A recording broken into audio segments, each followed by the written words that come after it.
আমাদের দলের যা সিদ্ধান্ত শূন্য থাকি আর এক থাকি, সাধারণ মানুষের দাবি নিয়ে আমরা রাস্তায় ছিলাম, আমরা রাস্তায় আছি, রাস্তাতেই থাকব।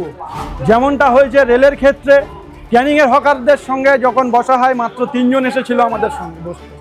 আমরা বলেছিলাম স্টেশন চত্বরে আমরা লাল ঝান্ডার নেতৃত্বে সমস্তটাই করব, আপনারা আমাদের সঙ্গে থাকুন। কিন্তু তাদেরকে ভুল বুঝিয়ে হোক, কোনো কারণে হোক, বর্তমান শাসক দলের পক্ষ থেকে বলা হলো যে আমরা বিষয়টা দেখছি, তোমরা চুপ করে থাকো। যেদিন ওখানে চূড়ান্ত দিন এসে পৌঁছেছে, আমরা নেতৃত্বে গিয়ে পৌঁছেছিলাম যে আমরা মিছিল করব। এই বিজেপির পক্ষ থেকে বলা হয়েছিল যেখানে কোনো রকম লাল ঝান্ডার মিছিল করা যাবে না। আমরা বললাম লাল ঝান্ডা বাদ দিচ্ছে, আমরা জাতীয় পতাকা নিয়ে মিছিল করব। মিছিল করা হলো, হকাররা ওদের কারণে আসতে পারলো না, আমরা মিছিল শেষ করলাম, 1 ঘন্টার মধ্যে পুরো ক্যানিং স্টেশন ভেঙে দিল।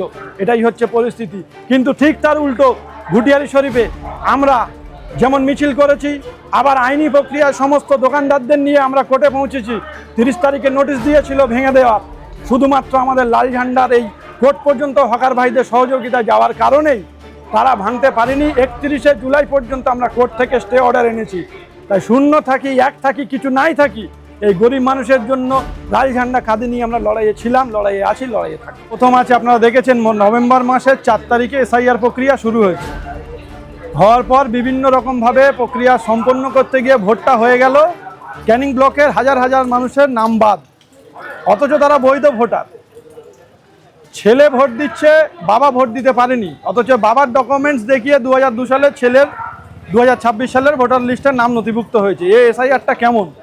তাই আমরা বিডিওর কাছে জানতে চাই এই প্রক্রিয়া কবে সম্পন্ন হবে, এটা আমাদের প্রথম দাবি। দ্বিতীয় দাবি হচ্ছে যে রাজ্য পুলিশের সহযোগিতা নিয়ে যে স্টেশনে স্টেশনে হকার ভাইদের ওপরে অত্যাচার, বুলডোজার চালিয়ে ভেঙে দেওয়া হচ্ছে, আমাদের দাবি যে পুনর্বাসন ছাড়া কোনো রকম হকার উচ্ছেদ করা যাবে না, সেটা যেমন জানানো। তৃতীয় কথা, দীর্ঘদিন ধরে আমরা যে প্রক্রিয়া বিদ্যুৎ ব্যবহার করে এসেছি, এখন যেটা করছে যে স্মার্ট মিটার বসাবে, যেটা এক এক সময় এক এক রকম মানে আপনার চার্জ হবে, কোনো নির্দিষ্ট বিদ্যুতের ইউনিট থাকবে না, বিলিং প্রক্রিয়া শেষ হয়ে যাবে, আপনি টাকা ভরবেন, আপনার হচ্ছে বিদ্যুৎ ব্যবহার করতে পারবেন। আমরা বলতে চাইছি গরিব মানুষের লাথি মারার এই প্রক্রিয়াটা বাদ দিয়ে যেমন মিটারটা চলতো বিদ্যুৎ ব্যবহার করার পরে যে আপনারা বিল দিয়ে যেতেন, সেইভাবে দিয়ে যাবেন, যাতে গরিব মানুষের সুরাহাটা হয়। এমন নয় যে স্মার্ট মিটার বসানোর কারে রাতের অন্ধকারে পেশেন্ট থাকতে পারে, ছোট বাচ্চা থাকতে পারে, ঝপ করে লাইটটা অফ হয়ে গেল বা ফ্যানটা বন্ধ হয়ে সে গরমে আরও অসুস্থ হয়ে পড়লো। এই প্রক্রিয়াটাকে আমরা ধিক্কার জানাচ্ছি। তাই আমরা বিডিওর কাছে বলতে এসেছি যে এই প্রক্রিয়া ক্যানিংয়ের বুকে চলবে না, এই সহ সারা রাজ্যের বুকে আমরা বিরোধিতা করছি। আর যেটা বিগত সরকার যেটা করে গেছে, ক্যানিং জুড়ে সব বিক্রি করেছে, চর থেকে শুরু করে সুন্দরবনের ম্যানগ্রোভ থেকে শুরু করে খাস জায়গা যা ছিল সব তৃণমূলের দাদাদের বাদান্তায় বিক্রি করে তারা এক জায়গায় গিয়ে পৌঁছেছে। এখন তারা ঘাসফুলের ছেড়ে, ঘাসফুল পচে যে পদ্ম ফুল ফুটেছে, সেই পদ্ম ফুলের মধু খাওয়ার জন্য তারা এখন রাস্তায় চলে এসছে। এই প্রক্রিয়াটাকে যে আমাদের যে সুন্দরবনের চর, সেগুলো দখলমুক্ত করতে হবে। আর এই প্রক্রিয়া যারা যারা যুক্ত, আমাদের MLA সহ, তাদেরকে যথাযথ শাস্তির ব্যবস্থা করতে হবে। আর এখন যেটা শুরু করেছে সামাজিক প্রকল্প, অন্নপূর্ণা ভাণ্ডারের নাম করে যে প্রত্যেক দিন হয়রানি, কোন প্রক্রিয়ায় দেবে কিছুই বলতে পারছে না। আমরা সেটাই বলতে চাই যে সামাজিক প্রকল্প পেতে সাধারণ মহিলাদের কোনো রকম কোনো হয়রানি করা চলবে না। প্রকৃত প্রাপকদের আপনারা যা বলছেন দ্রুততার সঙ্গে প্রক্রিয়া সম্পন্ন করে যারা প্রাপক তাদের অ্যাকাউন্টে আপনারা যে 3000 টাকা দেবেন বলেছিলেন, সেই প্রতিশ্রুতিটা পালন করুন। মূলত এই কয়েকটি বিষয় নিয়ে আজকে আমরা ভিডিও ডেপুটেশন দিতে এসেছি। ক্যানিং পশ্চিম বিধানসভার যিনি বিধায়ক রয়েছেন পরেশরাম দাস, কিন্তু একসময় বলা থাকেন যে তৃণমূল ক্ষমতা থাকবেন, তিনি নাকি স্বচ্ছ নেতা। আজকের স্বচ্ছ নেতার আজকের এই যে রূপটা দেখা যাচ্ছে, আজকে এটা কি হবে? মানুষ যা আতঙ্কে ছিল, আপনারা দেখেছেন ক্যানিং স্টেশন থেকে নেমে যখন বাস স্ট্যান্ডে আসেন, প্রত্যেক দিন জয়ধ্বনি চলছে, আমি সাধু, আমি সাধু, আমি সাধু, আমি জনগণের নেতা, আমি ভূমিপুত্র, আমি যুবরাজ, ইত্যাদি ইত্যাদি ইত্যাদি। কিন্তু যারা ন্যূনতম ক্ষমতা রাখে, রাজনীতির বা খবর রাখে, তাদের কাছে গিয়ে শুনবেন যে কি অত্যাচার এই ক্যানিংয়ের বুকে হয়েছে।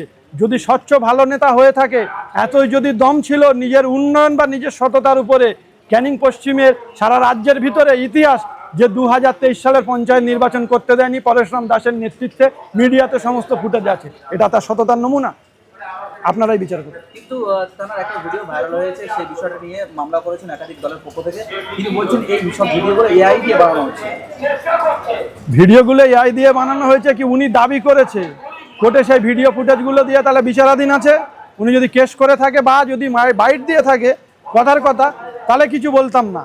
যদি বিচার প্রক্রিয়া থাকে তাহলে বিচারের বিষয়টা আদালতের উপরে ছেড়ে দেওয়াটাই পছন্দ করি। এই বিষয়ে উনি কি বলছে, আমি কি বলছি, এই এআই কি সত্যিকারের সেটা বিচার করার ক্ষমতা আমাদের নেই। যদি কোর্টের আন্ডারে থাকে, যদি কোর্টের বাইরে থাকে, উনি যদি কথার কথা বলে, উনি সম্পূর্ণ মিথ্যা কথা বলছেন। সিসিটিভি ফুটেজ থেকে শুরু করে সব, আরও যদি বেশি করে শুনতে হয়, 2023 সালের পঞ্চায়েত নির্বাচন সিপিএমের পার্টি অফিসে বন্দুক নিয়ে আমার বুকে ঠেকিয়ে দেওয়া হয়েছিল, যেখান থেকে বেরিয়ে যা। এগুলো পরেশরাম দাসের নেতৃত্ব হয়নি। নির্দিষ্ট করে আমরা ক্যানিং থানায় অভিযোগ করেছিলাম, কোনো রকম কোনো প্রতিকার হয়নি। এগুলো এআই নয়, আমরা তথ্য প্রমাণ দিয়ে প্রমাণ করে দিতে পারি পরেশরাম দাস সম্পূর্ণ মিথ্যাবাদী। আর তার দিদি যে প্রাক্তন মুখ্যমন্ত্রী মমতা ব্যানার্জি আরও বড় মিথ্যাবাদী। আপনাদের দলীয় পক্ষ থেকে সাধারণ মানুষের জন্য কি বার্তা দেবেন? আমাদের দলের যা সিদ্ধান্ত, শূন্য থাকি আর এক থাকি। সাধারণ মানুষের দাবি নিয়ে আমরা রাস্তায় ছিলাম, আমরা রাস্তায় আছি, রাস্তাতেই থাকবো। যেমনটা হয়েছে রেলের ক্ষেত্রে, ক্যানিংয়ের হকারদের সঙ্গে যখন বসা হয়, মাত্র 3 জন এসেছিল আমাদের সঙ্গে বসতে। আমরা বলেছিলাম স্টেশন চত্বরে আমরা লাল ঝান্ডার নেতৃত্বে সমস্তটাই করব, আপনারা আমাদের সঙ্গে থাকুন। কিন্তু তাদেরকে ভুল বুঝিয়ে হোক, কোনো কারণে হোক, বর্তমান শাসক দলের পক্ষ থেকে বলা হলো যে আমরা বিষয়টা দেখছি, তোমরা চুপ করে থাকো। যেদিন ওখানে চূড়ান্ত দিন এসে পৌঁছেছে, আমরা নেতৃত্ব গিয়ে পৌঁছেছিলাম যে আমরা মিছিল করব। এই বিজেপির পক্ষ থেকে বলা হয়েছিল যেখানে কোনো রকম লাল ঝান্ডার মিছিল করা যাবে না। আমরা বললাম লাল ঝান্ডা বাদ দিচ্ছি, আমরা জাতীয় পতাকা নিয়ে মিছিল করব। মিছিল করা হলো, হকাররা ওদের কারণে আসতে পারলো না, আমরা মিছিল শেষ করলাম, 1 ঘন্টার মধ্যে পুরো ক্যানিং স্টেশন ভেঙে দিল। এটাই হচ্ছে পরিস্থিতি। কিন্তু ঠিক তার উল্টো ঘুটিয়ারি শরীফে আমরা যেমন মিছিল করেছি, আবার আইনি প্রক্রিয়ায় সমস্ত দোকানদারদের নিয়ে আমরা কোর্টে পৌঁছেছি।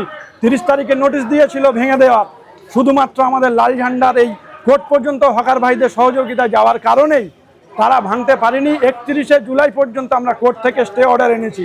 তাই শূন্য থাকি, এক থাকি, কিছু নাই থাকি, এই গরিব মানুষের জন্য লাল ঝান্ডা খাদি নিয়ে আমরা লড়াইয়ে ছিলাম, লড়াইয়ে আছি, লড়াইয়ে থাকবো। লাল ঝান্ডা থেকে এত ভয় কেন করে? আমাদের প্রয়াত নেতা, রাজ্যের প্রাক্তন মুখ্যমন্ত্রী কমরেড জ্যোতি বসু একটা কথা বলতো, প্রত্যেক পাড়ায় একজন করে যদি বামপন্থী থাকে সিপিএমের লোক, তাহলে শাসক দল ভয় পাবে। কারণ এই ভাঁওতাবাজির বিরুদ্ধেই আমরা কথা বলি, যে মানুষকে ভুল বোঝানো হচ্ছিল সেটার বিরুদ্ধেই আমরা কথা বলি, এই সাম্প্রদায়িকতা বিভাজনের বিরুদ্ধে কথা বলি, হিন্দু মুসলিম করার বিরুদ্ধে আমরা কথা বলি, যেটা ওদের পছন্দ। তাই আমরা যেখানেই থাকি ভয় ওদের ছিল, আছে, থাকবে, সংখ্যা কোনো ম্যাটার করবে না এখানে।